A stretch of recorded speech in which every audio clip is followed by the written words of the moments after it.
హే Amigos నమస్తే. Weight loss సిరీస్లో ఇవాళ 5th వీడియో. టాపిక్ ఏంటి అంటే మధ్యాహ్నం లంచ్ స్కిప్ చేస్తున్నారా, చేస్తే వెయిట్ లాస్ అవుతారా లేదా? ఈ డౌట్ కామన్గా అందరికీ ఉండే ఉంటుంది. ఎందుకు వెయిట్ లాస్ అయ్యే వాళ్ళు మధ్యాహ్నం లంచ్ మానేసే వాళ్ళకి డౌట్ ఉంటుంది. అది చెప్పడానికే నేను ఉన్నది. కొంచెం ఎక్కువైంది కదా, సరే వీడియోలోకి వెళ్ళిపోదాం. సరే, మ్యాటర్ ఏంటంటే మీరు లంచ్ స్కిప్ చేస్తే ఏమైనా ఇష్యూస్ వస్తాయా లేదా అనేది ఈ వీడియోలో తెలుసుకుందాం. నిజంగానే వెయిట్ లాస్ అవుతారా లేదా అని కూడా తెలుసుకుందాం. ఒకవేళ అవ్వకపోతే దానికి ఆల్టర్నేట్స్ ఏమున్నాయో కూడా చూద్దాం. వీడియో ఎండింగ్లో 2 టిప్స్ చెప్తాను, మీరు ఫాలో అవ్వచ్చు అనమాట. అవి చాలా హెల్తీ వేలోనే చెప్తాను. మీరు నా వీడియోస్ చూస్తున్నారు కానీ సబ్స్క్రైబ్ చేసుకోవట్లేదు. ప్లీజ్ సబ్స్క్రైబ్ చేసుకోవచ్చు కదా. సరే, వీడియోలోకి వెళ్ళిపోదాం. ఓకే, లంచ్ స్కిప్ చేయడం మంచి ఐడియానా కాదా అనే డౌట్ ఉంటుంది. సో ఫస్ట్ నేను ఈ డౌట్ క్లియర్ చేస్తాను. మ్యాటర్ ఏంటి అంటే ఖచ్చితంగా కాదని చెప్తాను. ఇది ఒక బ్యాడ్ ఐడియా అని చెప్తాను. ఎందుకంటే మీరు ఏమనుకుంటారు, యూజువల్లీ లంచ్ మానేస్తే క్యాలరీస్ తక్కువగా వెళ్తాయి కదా, మరి బ్యాడ్ ఐడియా అంటుంది ఏంటి పిల్ల అనుకుంటుంటారు. కానీ ఇది నిజంగానే బ్యాడ్ ఐడియా. ఎందుకు అంటే క్యాలరీస్ తక్కువ అవుతాయి ఓకే, కానీ మీ మెటబాలిజం అనేది స్లో డౌన్ అవుతుంది. మెటబాలిజం స్లో డౌన్ అయితే ఏమవుతుంది అంటే ఫ్యాట్ బర్న్ అనేది లేట్ అవుతుంది. సో ఫ్యాట్ బర్న్ మనకి ఫాస్ట్గా అవ్వాలి. ఎందుకు? మెటబాలిజం ఇంప్రూవ్మెంట్ ఉంటే ఫ్యాట్ బర్న్ అవుతుంది, వెయిట్ లాస్ అవుతాం. ఇది కదా వే. మరి మీరు లంచ్ స్కిప్ చేసినా క్యాలరీస్ తక్కువ తిన్నా కూడా వెయిట్ లాస్ అవ్వకపోతే ఏంటి ఉపయోగం కదా. సో అందుకని లంచ్ స్కిప్ చేయడం అనేది ఒక బ్యాడ్ ఐడియా. అండ్ ఇలా కాకుండా ఒకవేళ నిజంగా మీరు లంచ్ స్కిప్ చేసినా ఆఫ్టర్నూన్ ఎక్కువగా తినేస్తారు, లేదంటే జంక్ తినేస్తారు, ఆకలి ఎక్కువగా అవుతుంది కదా అని చెప్పేసి. సో ఇవి రెండు కూడా నిజంగానే ఎఫెక్ట్ చేస్తాయి అన్నమాట. మీరు లంచ్ మానేస్తే వెయిట్ గెయిన్ అవ్వడానికి నిజంగానే వెయిట్ గెయిన్ అయ్యే ఛాన్సెస్ ఉన్నాయి లంచ్ మానేస్తే.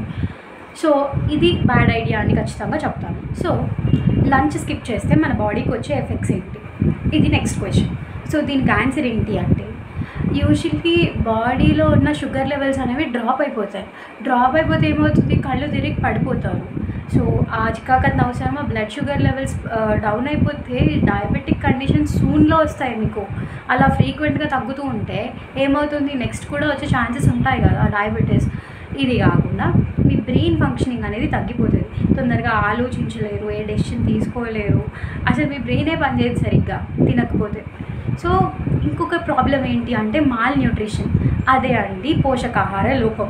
ఎందుకు పోషకాహార లోపం వస్తుంది? ఆఫ్టర్నూన్ నేను ఒక డైట్ చెప్పాను, ఐడియా ఉందా? ఆ డైట్లో ఏం చెప్పాను, 100 grams ఆఫ్ ప్రోటీన్ తీసుకోవాలి, క్వినోవా కానీ మిల్లెట్ రైస్ కానీ లేదంటే బ్రౌన్ రైస్ కానీ తీసుకోవాలని చెప్పాను, అవునా?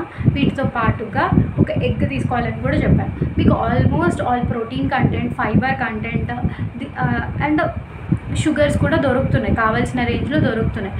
కానీ మీరు ఒకవేళ లంచ్ మానేస్తే, ఈ లంచ్లోనే మనం ఎఫెక్టివ్ ఫుడ్ తినేది, ఆ ఎఫెక్టివ్ ఫుడ్ తినేది మీరు మానేస్తే నెక్స్ట్ ఆ డిన్నర్ లంచ్ చేసేది కాస్త డిన్నర్లోకి మూవ్ అవుతుంది. అప్పుడు ఏం చేస్తారు, డిన్నర్లో ఎక్కువగా తినేస్తారు, ఆకలి ఎక్కువగా అవుతూ ఉంటుంది, ఎక్కువ తినేస్తారు, లేదంటే జంక్ తినేస్తారు. సో ఇన్ని ప్రాబ్లమ్స్ వస్తాయి. మాల్ న్యూట్రిషన్ అవసరమా, బ్రెయిన్ ఫంక్షనింగ్ డ్యామేజ్ అవ్వడం అవసరమా, డయాబెటీస్ కండిషన్స్ సూన్లో వస్తాయి మీరు అలా మానేస్తే. అలాంటి ఇష్యూస్ రాకుండా ఉండాలి అంటే ఆఫ్టర్నూన్ స్కిప్ చేయకుండా నైట్ స్కిప్ చేయడానికి ట్రై చేయండి. లేదు అంటే ద బెస్ట్ వే, లేదు మాకు కుదరదు, నేను లంచ్ స్కిప్ చేస్తాను కానీ నేను వెయిట్ లాస్ అవ్వాలి అంటే దానికి కొన్ని వేస్ ఉన్నాయి, అవి కూడా చెప్తాను. సో అవ్వడానికి ప్రాబ్లం లేదు. కాకపోతే ఏంటి అంటే కంప్లీట్గా స్కిప్ చేయకూడదు. ఓకే, దానికన్నా మీరు ఇంటర్మిటెంట్ ఫాస్టింగ్ చేయడం బెటర్. ఇంటర్మిటెంట్ ఫాస్టింగ్లో 12 hours నుంచి 16 hours మధ్యలో ఫాస్టింగ్ ఉంటే కూడా మీకు రిజల్ట్స్ కనిపిస్తాయి అన్నమాట. మీ మెటబాలిజం డ్రాప్ అవ్వద్దు, మీల్స్ స్కిప్ చేయకూడదు. అలా చేయకుండా బెస్ట్ ఆప్షన్ ఏదైనా ఉంటే డయట్ ప్లాన్ అది చూసుకోండి. ఓకే, లేదు అంటే మీరు ఏం చేయండి అంటే డ్రింక్స్ ఫామ్లో తీసుకోవడానికి ట్రై చేయండి. ఆఫ్టర్నూన్ ఏదైనా డ్రింక్స్ తీసుకోండి. లైక్ నేను మీకు చెప్పాను కదా, ఆఫ్టర్నూన్ మీరు చియా సీడ్ వాటర్ కానీ జీరా వాటర్ కానీ ఇలాంటివి, సోంపు వాటర్ కానీ ఇవి తీసుకోవడానికి ట్రై చేయండి. బెస్ట్ ఆప్షన్ అని చెప్తాను. ఒకవేళ తింటాను అనుకుంటే ఫైబర్ కంటెంట్ ఎక్కువ ఉన్న ఫుడ్, ప్రోటీన్ కంటెంట్ ఎక్కువగా ఉన్న ఫుడ్, మంచి ఫ్యాట్స్ ఉన్న ఫుడ్ తీసుకోండి. దానివల్ల మాత్రం మీరు వెయిట్ లాస్ అవ్వడానికి హెల్ప్ అవుతుంది.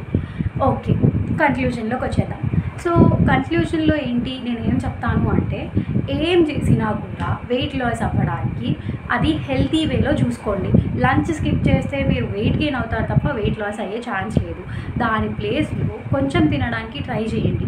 అస్సలు మానేయకండి. ప్రోటీన్ కంటెంట్ కొంచెం ఉండేలాగా చూసుకోండి, ఫైబర్ కంటెంట్ కొంచెం ఉండేలాగా చూసుకోండి, అండ్ కార్బోహైడ్రేట్ కంటెంట్ కొంచెం ఉండేలా చూసుకోండి.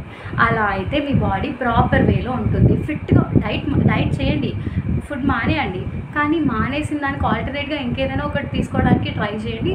హెల్తీ వేలో బరువు తగ్గండి, ఫిట్గా ఉండండి. సో నేను మీకు చెప్తాను టిప్ ఏంటి అంటే జీరా వాటర్. సో జీరా వాటర్లో చాలా అంటే చాలా బెనిఫిట్స్ ఉన్నాయి. సో నేను ఆల్రెడీ ముందు చెప్పేసాను మాటల్లో మాటగా. సో జీరా వాటర్ ఇంకా సోంప్ వాటర్, ఈ రెండు కూడా చాలా మంచిది. వెయిట్ లాస్ అవ్వడానికి మీకు చాలా హెల్ప్ చేస్తాయి, మెటబాలిజంని ఇంప్రూవ్ చేస్తాయి. సో మీ మెటబాలిజం డ్రాప్ అవ్వకుండా ఏం చేసినా కూడా అది మంచిదే మీ బాడీకి. మెటబాలిజం అనేది ఇంప్రూవ్ అవుతుంది అనుకోండి, ఫ్యాట్ బర్న్ అవుతుంది. సో ఇది మైండ్లో పెట్టుకొని వెయిట్ లాస్ అవ్వడానికి ట్రై చేయండి. So please do subscribe my channel. Thanks for watching. Thank you.